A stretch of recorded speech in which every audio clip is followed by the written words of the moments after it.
All right, welcome back everyone to Alpha Star Radio. Even on my other show, I can never wait for that woman to talk.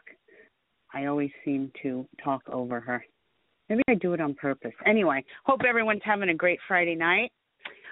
We are broadcasting from a different blog this evening, so it's a little out of sync tonight. And I'm just letting my boss know that I'm in and on live. The East Coast has been hit with some pretty serious storms. I've been actually really concerned the last couple of days for family and friends that live back there with tornado warnings, and the weather has just gone batshit crazy. Just one of those things. Well, on a positive note, Mercury is direct. Hooray! But I will say this. On a negative note, the type of astrology that I practice, my ephemeris calendar is a little bit different from a modern astrologer's. So with that being said, when Mercury went retrograde, it kind of took effect 3 or 4 days prior, and when it goes back to direct in modern astrology, in my method, it lingers for a few more days, and I'm still seeing some of those lingering things going on. But it's all in all, it's a good thing. And I hope everyone is having an awesome Friday night. I know I am, and we're going to jump right on into it. I am flying solo tonight. In the weeks to come, I will have some pretty good guests on. I'm going to have, I just talked to him this morning, too. I had him on a couple of weeks ago, the hypnotherapist, David Quigley. He's going to probably become every couple of months regular on my show, as I have decided to take a scholarship at his Alchemy Institute. So in about a year from now, not only will I be a licensed astrologer and tarot reader, but I will also be a licensed hypnotherapist. Moving on with my metaphysical studies. Yes. Well, June 16th, we will have a new moon in Cancer. And the new moon in Cancer takes effect about 10:05 a.m. That's on Eastern Standard Time. And some interesting things will take place. One thing about Cancer is very, it's very emotional. It's a very moody sign. Even if they don't show it on the outer, it shows on the inner. With this moon phase, it always brings beginnings and endings for all of us in our lives. So we may feel emotionally vulnerable at this time. And some of us, I know I kind of get like this in a Cancer moon. We kind of, we have a strong desire for solitude and retrospect, which is a very good thing. We need solitude and retrospect to process everything that's going on. Spending time with family, mother, and the home front will be very common, and if you have that opportunity, take it. It will make you feel better to spend time with your family. Now, this is an excellent time coming to invest in any kind of real estate, the food industry, and anything to deal with family members and matters in the home. Anything like that is blessed under these stars. Now, this moon may be difficult on one particular sign, and that is Capricorn. And it is advised that Capricorn be on guard and be skeptical. Don't jump into anything put your logic and reason into it, Capricorn, and all will be fine. Well, tonight I'm going to discuss some Gemini. We have happy birthday to all June babies this month. It is the month of June, and the sun is in Gemini. And Gemini rules the third house of the zodiac. And, Gemini is the witty sign.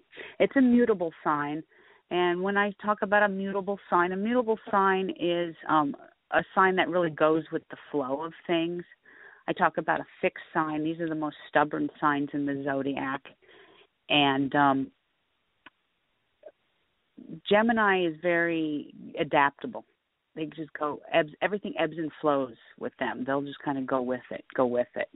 And it's actually a very good thing to be like that. Now, your ruling planet is Mercury, or in Greek mythology, we call this the messenger of the gods.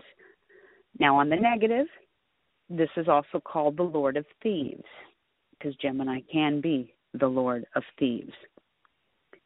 Now, Mercury rules communication, it rules transportation, journalism, talking, writing, broadcasting, the postal service, reading, and intellectual exchanges. Souls born with a strong Mercury are going to have the gift of youth. They'll be kind of have nervous tics, fidgeting and stuff like that, tapping their hands a lot. And they may have many careers in their lifetimes or jack of all trades. Not all.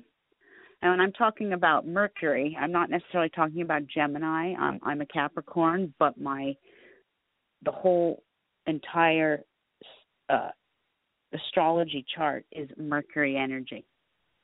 So when I talk about Mercury, a lot of us have a lot of Mercury in our chart. But back to Gemini. You guys are the twins, and your energy is, it's dashing and swift. Your body parts are the nerves, the arms, the legs, the hands, the lungs, and the fingers, digits. You rule big cities, Gemini and Mercury. Anything to do with like New York City, Los Angeles, big cities. Gemini and Mercury will rule these cities. Now, I have set up a chat room, and I see someone is in there. So if you are looking to chat, it is under the Wicked Edge, and everything here at D.T.M. is wicked. There's Wicked Metal Radio, there's the Wicked Edge, and it's all wicked good. Enjoy. So I'm going to just say hello to whoever's in there and get back to it. I'm broadcasting with a phone, so I have one hand free only. I don't have my headphones on as usual, like I normally do, where I have both hands free. So bear with me because of the storms back east. All of the hosts have had to broadcast through Blog Talk this evening, and it has been a while since Linda has self-produced herself. I've gotten a little spoiled to having Danny by my side on Friday evenings, and I think a lot of us hosts don't realize how lucky we are to have such good producers running things behind the scenes for us, because it is hard to do two jobs, both broadcast and run and manipulate the system behind the scenes. But I'm doing it, and I'm doing just fine. Back to Gemini. Your color, Gemini, is electric blue, and your mineral, of course, is mercury. Now, on a positive, I always have to talk about the negative. Now, on the negative side, with a strong mercury energy, sometimes, not all the time, this usually depends on if mercury is heavily afflicted. Mercury energy reacts with lies and cheating. They will argue to no end to get their point across. And I have, on a few occasions, have had to deal with many Geminis in my lifetime. And I can say this from an astrologer's point of view, from a pagan witch's point of view. You may be able to fool others, but you won't fool me. Not in this day. Never. So I can read you like a book, Gemini, usually. 9 times out of 10. There's always that 1%. Now, most Gemini personality traits are to talk and tell jokes, which is very common. And like I said earlier, they adapt and perceive well. Gemini souls are born intellectual, adaptable, and somewhat nervous, and they are prone to having a double personality. Now, they have a natural zest for life, and they can make them kind of impatient at times. They want to be everywhere, doing everything. That's Gemini. Most Geminis I know are born with a gift of youth. They seem to be younger than they look younger than they are, and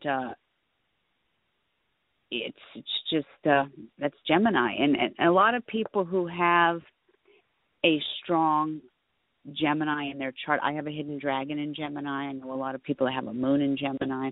People who possess a moon in Gemini, regardless of what sign you are, you seem to have a faster metabolism. That just seems, you don't hold on to weight quite as much as others do with a Gemini moon. And other aspects too, but all in all, Gemini is the gift of youth. They're quick-witted and quick-minded. Now, to say about Gemini, because in the type of astrology that I've been taught, and it's astropsychology, according to my teacher, and it does focus a lot on the human psyche and the mind.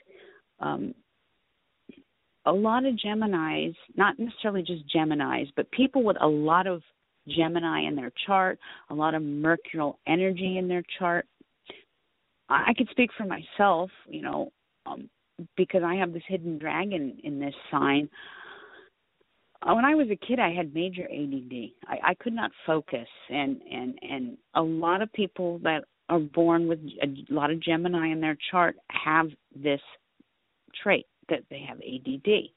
Now, I've gotten through the years, I've been able to control it, and I do yoga and meditate, and that helps, and that keeps me grounded and centered and focused. But I can go in a million different directions, and that's just, But unfortunately, in mainstream society, they seem to show that ADD is a hindrance and a fault, when in reality, a lot of the children that I know today that are considered ADD or ADHD are absolute little geniuses, are more advanced souls than their psychiatrists trying to give them their meds. They're advanced little souls. One thing I've learned about Gemini is Gemini must learn to harness their natural energy. And when they focus and they crystallize their mind, this sign would do well with communication, radio, photography, public relations. Once they learn to train their mind to discipline it a little bit, there's nothing that they can't do and achieve. And this goes for the children that have ADD and ADHD. This is not a hindrance. This is actually a blessing in disguise. Of course, you'll hear from psychiatrists and psychologists that'll tell you, oh, no. Nuh-uh. These are little advanced souls, and they're going to be running the world someday. Good to know. Now, many Geminis learn at a much faster pace than most and will need to be challenged outside of conventional classroom settings.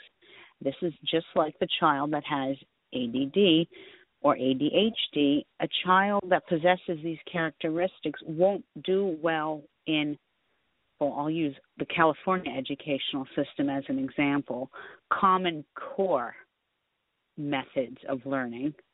They won't do well in that. They won't do well in the basic everyday environment. However, you give an ADD child astrology, metaphysics, science, astronomy, anything that's governed by the stars, or gemology, anything that is somewhat metaphysical, they're going to be guided and geared towards that. They're going to have a natural zest for doing that. They're programmed by their stars because they're advanced little souls. They vibrate on a higher level than most. So remember that, Gemini. Okay? Now, Gemini, year forecast for 2015-2016. Now, since February of 2014, your north node of the dragon has been cruising through your fifth house of love, romance, children, and creativity. Now, some Geminis may have gotten married or began relationships in the past 16 months. They may have found love either with another human or in dealing with their own children, and some have fallen in love with their own kids. Some Geminis may have had their own children in this phase as well. Some Gemini females have been very fertile in the last 18 months, which makes complete and total sense to me. Some Geminis, let's see, where am I? This is a time to wake up, though, about affairs of the heart. Okay, this is serious. I got to tell this to Gemini. This is the time to wake up about affairs of the heart. If you go into love with a keep it light and non-committed attitude for as long as you can, Gemini, if you found that special someone, it's either make a move or go home alone. That's what's getting ready to happen here. It may have happened already in the last 16 months. You have about, I'm going to go and say about 8 or 9 more weeks of this energy. No, maybe 10. August 19th is around the corner.